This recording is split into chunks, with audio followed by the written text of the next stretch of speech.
ఇంకా మనం అడిగింది అంత కొద్దిగానే అడిగాం. దేవుడా 500 రూపాయలైనా కావాలని అడిగాం. 3000 రూపాయలు. ఎప్పటి నుంచి 2000, 2 నెలల నుంచి ఆమె దాటుతుందంట. అయ్యగారు మీకోసం ఈరోజు వచ్చేనా అని చెప్పి అయ్యగారు కానుకిచ్చింది. సరే ఇది అయిపోయాక మళ్ళీ వచ్చి నెలలు ఇవ్వచ్చు కదా, ఎందుకు ఇప్పుడు ఆమె ఇచ్చింది? కోలుకొచ్చాడు ఆమె. నా బిడ్డ ఈ పరిస్థితిలో ఉంది. గాయం పెట్టేవాడిని నేనే, గాయం కట్టేవాడిని నేను అన్నాడు దేవుడు. గాయం పెట్టాడు, నువ్వు పట్టించుకుంటావా? పట్టించుకుంటే గాయం కట్టడానికి రెడీగా ఉన్నాడు ఆయన. హల్లెలూయా. మనం పెట్టించుకోడానికి రెడీగా ఉండాలి. వద్దు ప్రభా నాకు ఈ గాయాలు వద్దు, ఏమొద్దు, తొలగిపోతావు, వదిలేస్తాడు. వదిలేస్తే ఎందుకు పనికిరావు, నువ్వు పాడైపోతావు. వదిలేసి దేవుడికి దూరంగా మనం ఎందుకు పనికిరావు? దూరంగా ఉంటే, ఆయనకి దగ్గరగా ఉంటేనే. ఆయన ప్రతి గాయాలను మనం పెట్టించుకోడానికి రెడీగా ఉంటే, ఆయన గాయం కట్టినాక మనకు రెడీగా ఉన్నాడు. హల్లెలూయా. గాయం కట్టినాక మనం రెడీగా ఉన్నాడు. అంతేగాని మనకు గాయం వద్దు ప్రభా, ఈ బాధ వద్దు, వేదన వద్దు, ఏదో బతికేస్తాను, జీవించేస్తాను అంటే ఎన్నాళ్ళు జీవిస్తాను లోకంలో? ఎన్నాళ్ళు ఉంటావు లోకంలో? ఇలాగ ఉంటావా? ఈ రీతిగా ఉంటావా? ఎన్నాళ్ళు జీవించేస్తావు? పోలే కొన్నాళ్ళు జీవించేస్తావు, బాగానే ఉంది, బాగానే ఉంటుంది. పాపం అనేది అప్పుడప్పుడు బాగానే ఉంటుందండి, సంతోషంగా ఉంటుంది, హ్యాపీగా ఉంటుంది. అంతా అయిపోయాక తెలుస్తుంది. అంతా అయిపోయాక బాధ వచ్చాక, వ్యాధి వచ్చాక ప్రభా కోల్పోయిన తండ్రి అని ఎడుస్తాం. అప్పుడు చెప్తూనే ఉంటాడు దేవుడు, బాబు ఒరే పడిపోతున్నావారా, అమ్మ పడిపోతున్నావు, జారిపోతున్నావు అని పట్టించుకో. వాక్య రూపంలో మాట్లాడుతూ ఉంటారు, సేవకులు చెప్తూ ఉంటారు వాక్య రూపంలో. దేవుడు కళ రూపంలో మాట్లాడుతున్నారు, దర్శన రూపంలో మాట్లాడుతున్నారు. పడిపోతున్నారా, జారిపోతున్నారా అని పట్టించుకోమండి. దూరం అయిపోతాం. మన దూరం అయిపోయే వరకు చూస్తాడు. దూరం అయిపోతే పడిపోయాక ఆయన పాదాలు పెట్టుకుని విరిగిన నలిగిన హృదయంతో వేడాలి. వేడినప్పుడు చూసారు, అప్పుడు ఏమంటాడో, తప్పు చేస్తావు, పాపం చేస్తావు, బాబు ఓచుకో అంటాడంట. ఆ పాపం చేసినప్పుడు, తప్పు చేసినప్పుడు నువ్వు భయపడకో, ఓచుకో, పర్లేదు అంటాడు. మరి ఏ పాపం చేయకుండా, ఏ తప్పు చేయకుండా ఆ బాధ అనిపిస్తే, ఆ గాయాన్ని హరుగుడు అయితే ఏమంటాడో,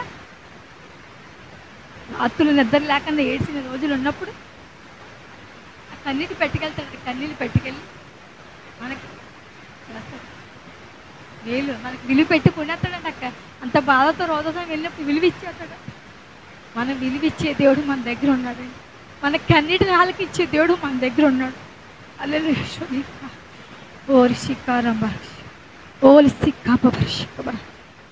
రాత్రి ఈ మధ్యాహ్న కాల దేవుడు మన కన్నీటిని ప్రభా ఆయన బుడ్డలోకి తీసుకెళ్ళడానికి రెడీగా ఉన్నాడు. థ్యాంకులు ఆడేస్తే నీకు వందలు.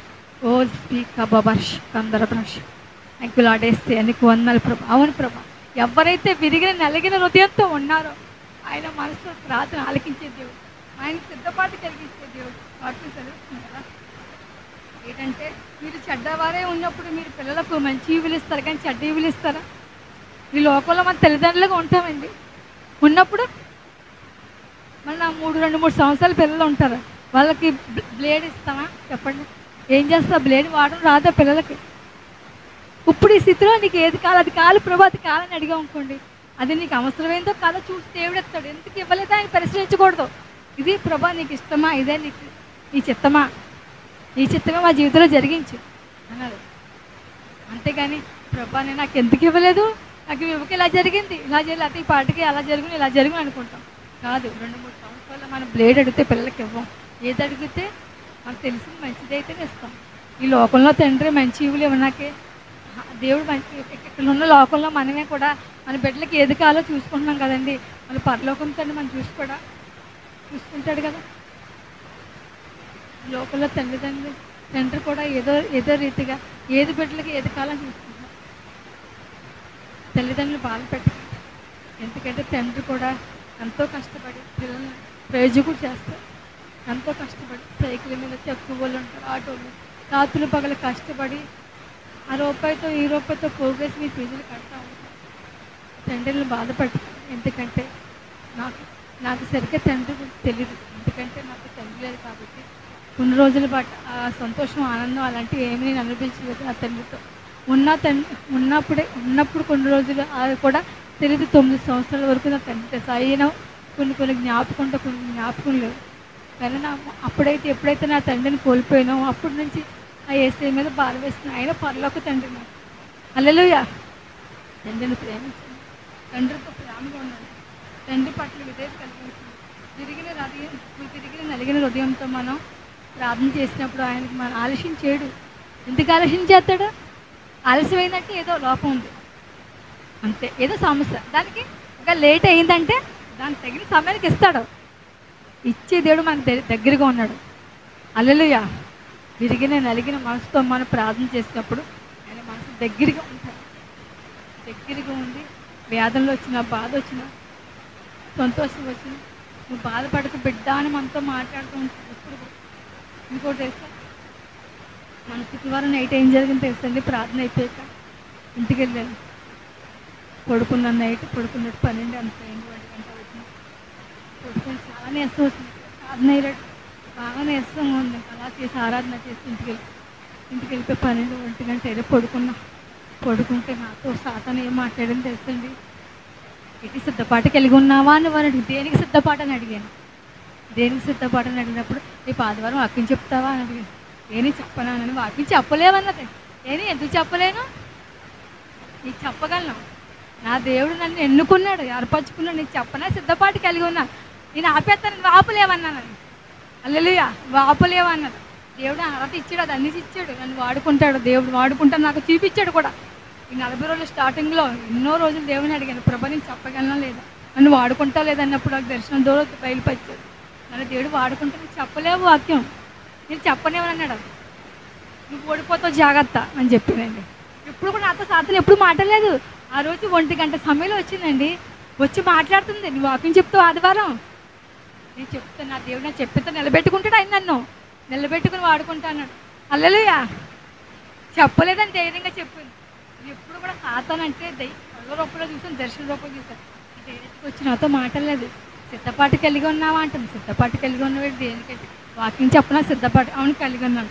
ఆ రోజు శుక్రవారం నేను పొద్దున్న శనివారం నేను పొద్దున్న సాయంత్రం లేగలేదండి. నేను తెలుసా, జ్వరం వస్తుంది, ఎవరు వచ్చింది ఆ నైట్. సాతాను నువ్వు చెప్పలేవు, నువ్వు ఓడిపోతావు అంత.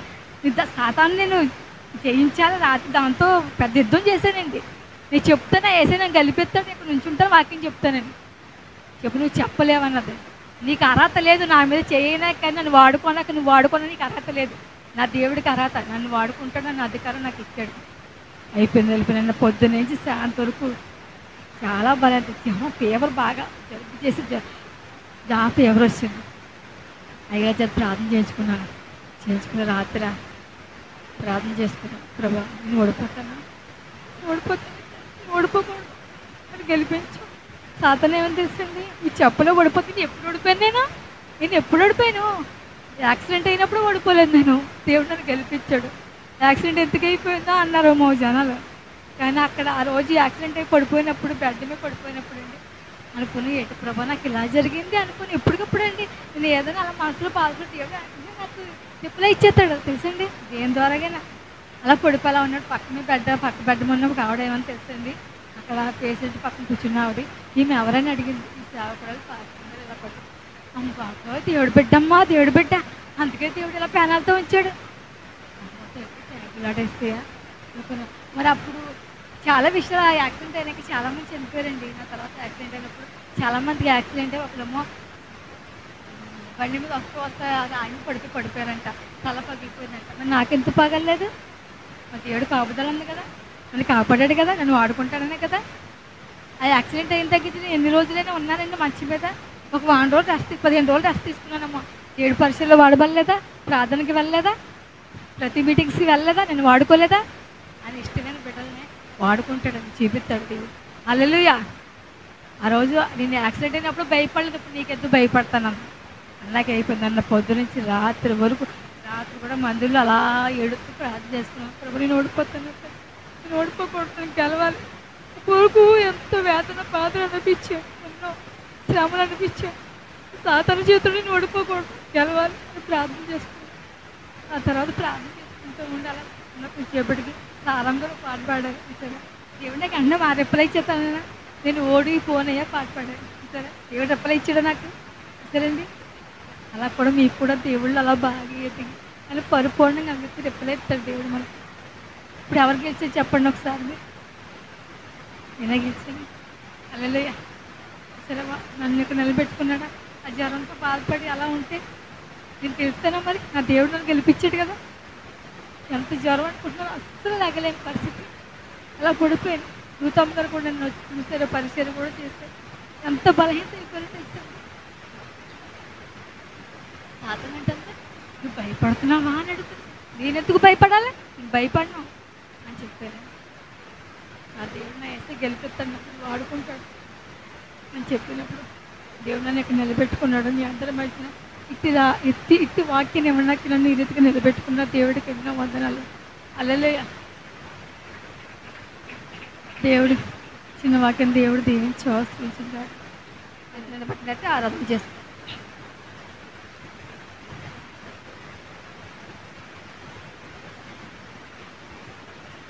అన్ని నామముల కన్న పైనామము యేసుని నామము, ఎన్ని తరములకైనా గణపరచదగినది క్రీస్తు నామము. అన్ని నామముల కన్న పైనామము యేసుని నామము, ఎన్ని తరములకైనా గణపరచదగినది క్రీస్తు నామము. యేసు నామము జయం జయము, సాతాను శక్తి లయం లయము. యేసు నామము జయం జయము, సాతాను శక్తి లయం లయము. హల్లెలూయా హోసన్నా హల్లెలూయా హల్లెలూయా ఆమేన్. హల్లెలూయా హోసన్నా హల్లెలూయా హల్లెలూయా ఆమేన్. అన్ని నామముల కన్న పైనామము యేసుని నామము, ఎన్ని తరములకైనా గణపరచదగినది క్రీస్తు నామము. పాపము నుండి విడిపించెను యేసుని నామము, నిత్య నరకాగ్నిలో నుండి రక్షించెను క్రీస్తు నామము.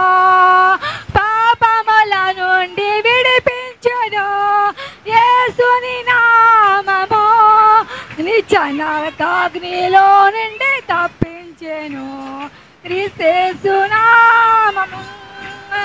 యేసు నామము జయం జయం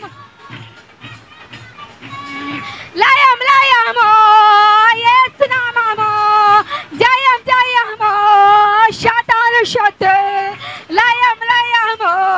హల్లెలూయా హోసన్నా హల్లెలూయా హల్లెలూయా ఆమేన్. హల్లెలూయా హోసన్నా హల్లెలూయా హల్లెలూయా ఆమేన్. అన్ని నామముల కన్న పైనామము యేసుని నామము, ఎన్ని తరములకైనా గణపరచదగినది క్రీస్తు నామము. సాతానుపై అధికారమిచ్చెను శక్తి కలిగిన యేసు నామము, శత్రు సమూహముపై జయమిచ్చెను జయశీలుడైన యేసు నామము. సాతానుపై అధికారమిచ్చెను శక్తి కలిగిన యేసు నామము, శత్రు సమూహంపై జయమునిచ్చెను జయశీలుడైన యేసు నామము. యేసు నామము జయ జయము, సాతాను శక్తి లయం లయము. అందరూ చెప్తాము, అందరూ చెప్తాం. సాతాను శక్తి లయం లయము. హల్లెలూయా హోసన్నా హల్లెలూయా హల్లెలూయా ఆమేన్. హల్లెలూయా హోసన్నా హల్లెలూయా హల్లెలూయా ఆమేన్. యేసు నామము జయం జయము, సాతాను శక్తి లయం లయము. యేసు నామము జయం జయము, సాతాను శక్తి లయం లయము. హల్లెలూయా హోసన్నా హల్లెలూయా హల్లెలూయా ఆమేన్. హల్లెలూయా హోసన్నా హల్లెలూయా హల్లెలూయా ఆమేన్.